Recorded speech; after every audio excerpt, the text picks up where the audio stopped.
Hey there, in this video we'll be looking at provider package in Flutter with a very basic example. The first thing that I'm going to do is I'm going to add in the provider package inside our pubspec.yaml file. So I'll provide a link to the provider package in the description. Next, I'm going to add in two new directories. The first is going to be our models directory and the next is going to be our screens directory. And inside the screens I'm going to provide two new files. The first is the add screen and the next is the home screen. So the home screen, first we are going to import our materials package and create a new stateless widget called home screen, and we are going to do the same inside our add screen as well. I'm going to create a new stateless widget and call it add screen. So now inside our main.dart file, instead of the scaffold, I'm going to pass in our home screen. And the next thing I'm going to do is to create a new dart file inside our models class called note. So note has two fields, a title and a description, and it is going to have a constructor as well, and I'm going to add in another file inside the models called notes operation. So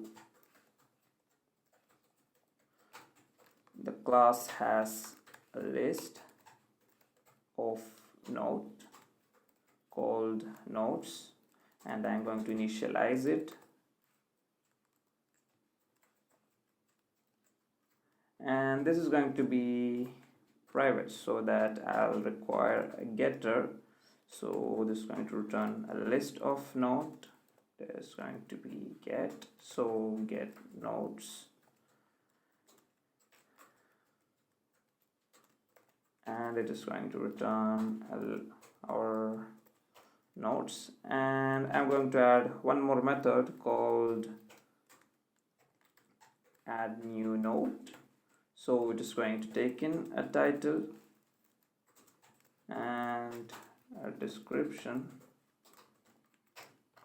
and with this title and description it is going to create a new note object.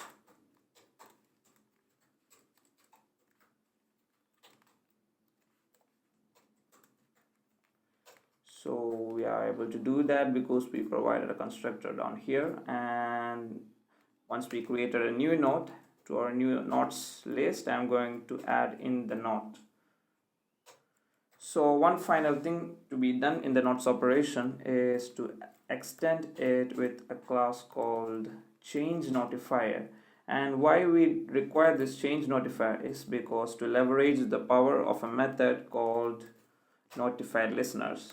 This means that when an add new note method is called, anything that is currently observing our notes list gets notification. That means it gets a notification that the notes list has undergone some changes and there needs to be some UI requirements that needs to be changed in response to this. So I'll get down to that later, and inside our main.dart file I'm going to first of all wrap our material app with a new widget called a ChangeNotifier provider. So we get this from the provider.dart package, and the ChangeNotifier provider requires the type of data that we are going to provide, and in this case the data that we are going to provide is our notes operation, and this requires a create parameter. The create parameter is a function which takes in a context and returns the data type, returns the data that we are providing. So in this case we are providing the data of type notes operation. So why did we use a ChangeNotifier provider at the very top? So this means that once the app gets created, at the very top of the tree hierarchy, we are providing it with our data, the nodes operation data. So this means that all the screens, the home screen and the ad screen that comes under this my app can access the data that which we have provided here without requiring additional callbacks or drilling through different levels of classes or different levels of states. And I'm going to show that in more detail once we start creating our UI. So back inside our home screen, instead of the container, it is going to be a scaffold with a background color of colors.light blue, and it's going to have an app bar that takes in a title, which is going to be nodes helper, and the title is going to be centrally placed, and the elevation is going to be 0, and the background color is going to be transparent. And before I run that, and the next thing that I need to provide is of course a body. So our body is going to have another new widget called a consumer. So the data that we have provided earlier can be consumed, that means can be retrieved through this widget called the consumer. And just like we have provided the data type that we are providing in our provider, we are also mentioning the data type that we are consuming with the consumer widget. So in this case, the data that we are consuming is the nodes operation.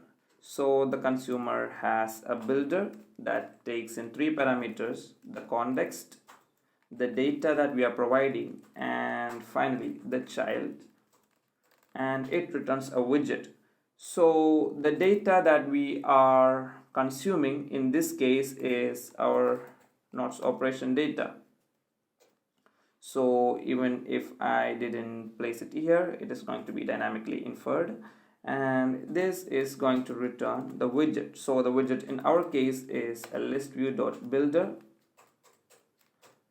So the list view has an item count, so the count is going to be our data.getNodes.length, and the item builder takes in a context and an index and return rows of our list. So it is going to be returning a container.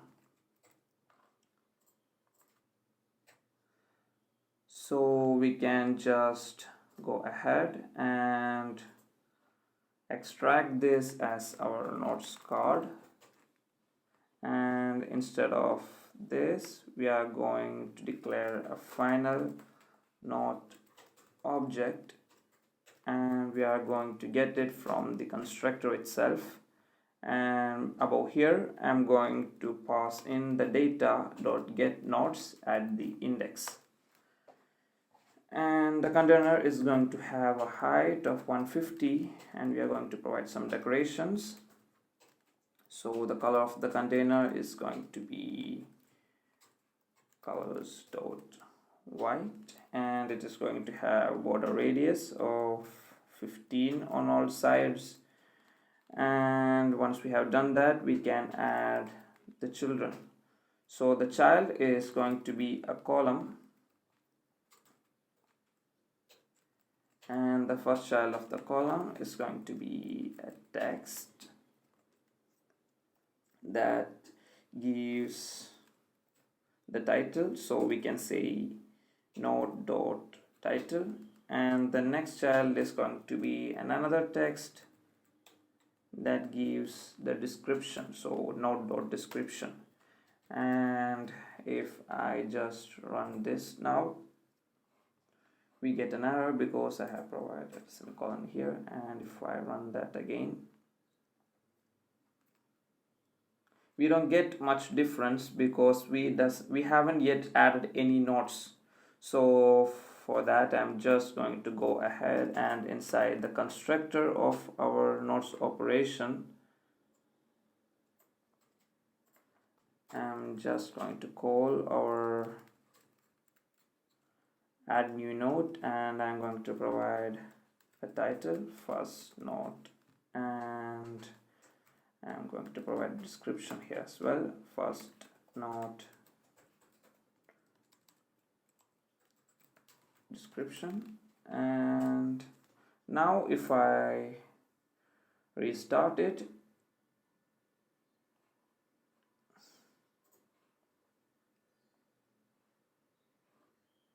I get it here. And next we need to go ahead and stylize it. So first of all, our column is going to have cross-axis element of start,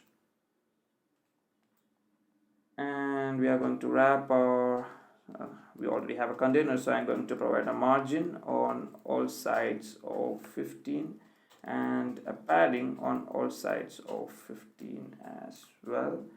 And next I'm going to provide some style to our title. So it is going to have a font size of 20 and a font weight of bold. And our description is going to have something similar to that as well. So I'm just going to copy it over from here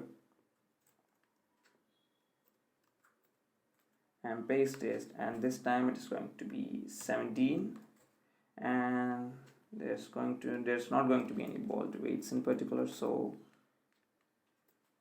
that's it. And to end it off, I'm going to provide a sized box with a height of 5,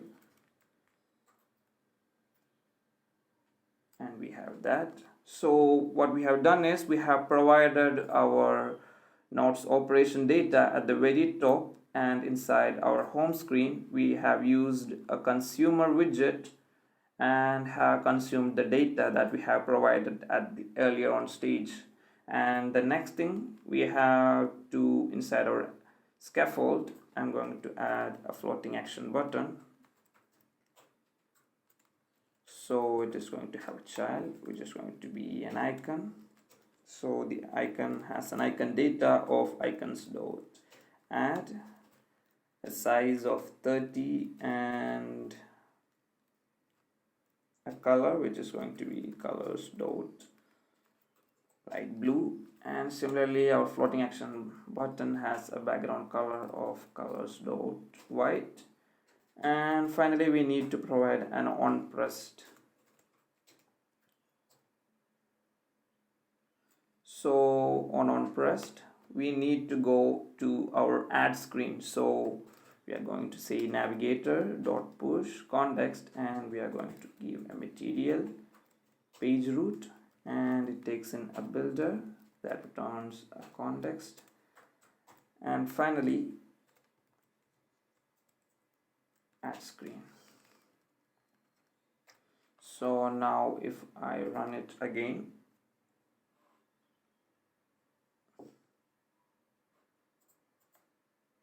if I press this, I go to here, and inside our add screen, instead of container, it is going to be a scaffold. And before we do further, I'm just going to copy paste our app bar,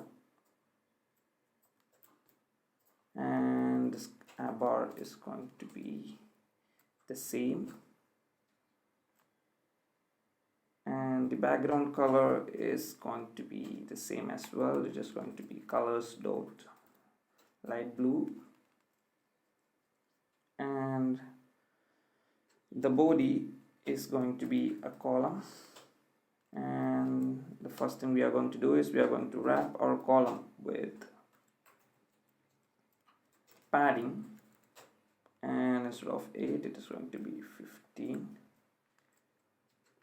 and the column needs to have children. So the first child is going to be a text field. So the text field has a text as a decoration, which is going to be input decoration. The hint is going to be enter title, and the hint style is going to be a text style that takes in a font size of 20, a font weight of bold, and a color of white, and we are going to set the border as input borders dot none so that we can get rid of the underline. And finally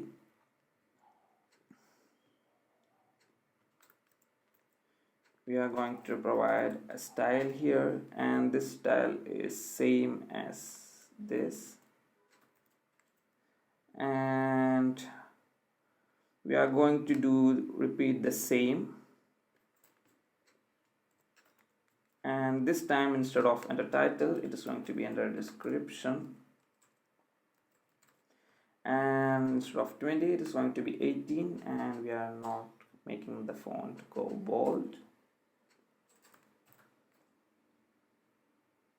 So we have our description here as well. So I'm going to wrap this with an expanded widget, and the next thing that I'm going to provide is I'm going to add in two strings. The first string is the title text, and the next string is the description text.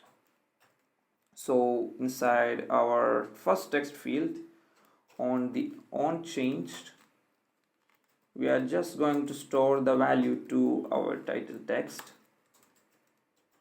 and similarly inside the next field we are going to use the onChanged and save the value of the text to our description text. And below the expanded I am going to add in a flat button. So the flat button has an on pressed, and it has a background color which is going to be colors dot white. It is going to have a child. The child is going to be a text which says add note, and we are going to provide some style to it as well. So we can say a font size of 20 and font weight of bold, and a color of colors dot light blue. And in order to stretch it towards the end, I am going to just say the cross-axis element is cross-axis element dot stretch. Now inside the on pressed of our flat button, this time instead of using a consumer, I'm just going to say provider dot off. We are expecting a value of type nots operation, and we are going to provide one more parameter called listen and set it as false, and say add new note, and as the title I'm going to provide our title text, and as the description I'm going to provide our description text, and finally I'm just going to pop out. So I'm going to say navigator dot pop. So what we have done here is that the data that we have provided earlier, we are accessing it through a different way. Instead of using the consumer, we are accessing it by using the provider.off, and the data type we are mentioning it here, and the listen false means that we are not listening for any changes that happen to our notes operation at this particular point of access. And finally, once we have retrieved our notes operation object, we are going to call add new note method on that, and is providing our title text and description text. So inside the add new note, it is going to create a new note and add it to our list and notify all the consumers that are currently observing our notes list that our notes data has changed. So if we go ahead and run everything, let's look at where that error has happened. So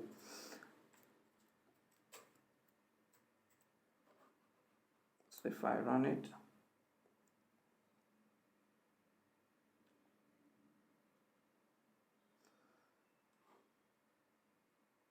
To start off, I had a very simple node that I have provided in the constructor as well, and if I press add, I get to here and I can add the title by carrots, and I can add the description, buy them from shop A, and if I press add note, I get them automatically added to the list because the consumer understands that the notify listener has been called and the data has changed, so it once again calls the list and builds the list view from scratch. So that was it for this video. I'll provide in the link for the provider and given the link for the description as well. So if you want to see more of the architectural patterns including block and other set state methods, comment down below, and if you have any doubts or queries as well, comment them down below as well. And if you have particularly interest in any topics that you want to see a new video on, do comment them down as well. And once again, thank you for watching the video and see you next time.